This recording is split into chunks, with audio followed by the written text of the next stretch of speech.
ख़ानदान अहले बैत जा चमकंदड़ तारा हज़रत इमाम जाफ़र सादिक रहमतुल्लाहि ताला अलैह पंहिंजे वालिद मोहतरम ताबई बुज़ुर्ग हज़रत इमाम बाक़िर रहमतुल्लाहि ताला अलैह खां रिवायत कनि था त अमीरुल मोमिनीन हज़रत उमर फ़ारूक आज़म रदी अल्लाह ताला अन्हु वटि यमन मां कुझु बहितरीन वॻा आया त पाण रदी अल्लाह ताला अन्हु उहे कपिड़ा मुहाजिरन ऐं अंसार सहाबा कराम अलैहिम रिदवान में तक़सीम करे छॾिया। माण्हू इन्हनि कपिड़नि खे पाए घणी ख़ुशी महसूस करे रहिया हुआ। पाण रदी अल्लाह ताला अन्हु यानी हज़रत उमर फ़ारूक आज़म मिंबर रसूल ऐं क़ब्र अनवर जे विच में वेठा हुआ। माण्हू संदन ख़िदमत में हाज़िर थी सलाम अर्ज़ कंदा हुआ ऐं दुआऊं ॾींदा हुआ। अचानक पाण रदी अल्लाह ताला अन्हु जे साम्हूं जन्नती नौजवाननि जा सरदार हसनैन करीमैन यानी इमाम हसन ऐं हज़रत इमाम हुसैन रदी अल्लाह ताला अन्हुमा ॿाहिरि तशरीफ़ खणी आया।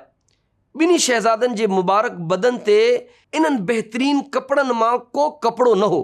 जीअं ई पाण शहज़ादनि खे ॾिठाऊं त फ़ारूक आज़म रदी अल्लाह ताला अन्हु जलाल में अची उम्दा कपिड़ा पाए ख़ुशि थियण वारनि खे इरशाद फरमायो, अल्लाह पाक जो कसम, मूं अव्हां खे जेके क़ीमती कपिड़ा पाराया आहिनि इन्हनि खे ॾिसी मूंखे थोरी बि ख़ुशी न आहे थी।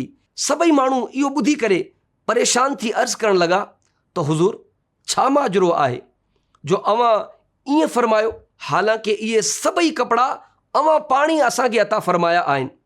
इरशाद फरमायाऊं, हीअ ॻाल्हि मां हिननि ॿिन्ही शहज़ादनि जे करे चई रहियो आहियां जेके माण्हुनि जे विच में अहिड़ी हालत में घुमी रहिया आहिनि जो इन्हनि ॿिन्हनि इहे उम्दा कपिड़नि मां को बि कपिड़ो नाहे पातो।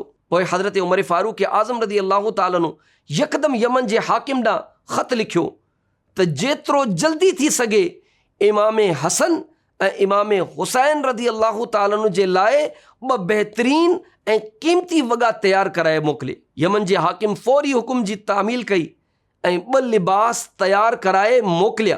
पाण रदी अल्लाह ताला अन्हु हसनैन करीमैन रदी अल्लाह ताला अन्हुमा खे इहे वॻा पाराया ऐं ख़ुशि थी इरशाद फरमायूं, अल्लाह पाक जो कसम, जेसी ताईं हिननि ॿिन्हनि शहज़ादनि नवां कपिड़ा कोन पाता हुआ मूंखे ॿियनि जे पाइण जी का ख़ुशी न हुई। हिकु रिवायत में हीअं आहे त हसनैन करीमैन रदी अल्लाह ताला अन्हुमा खे कपिड़ा पाराए संदन इरशाद फरमायो, हाणे मां ख़ुशि थियो आहियां। सिंधी सोशल मीडिया पेज खे लाइक कयो, फॉलो कयो ऐं शेयर कयो।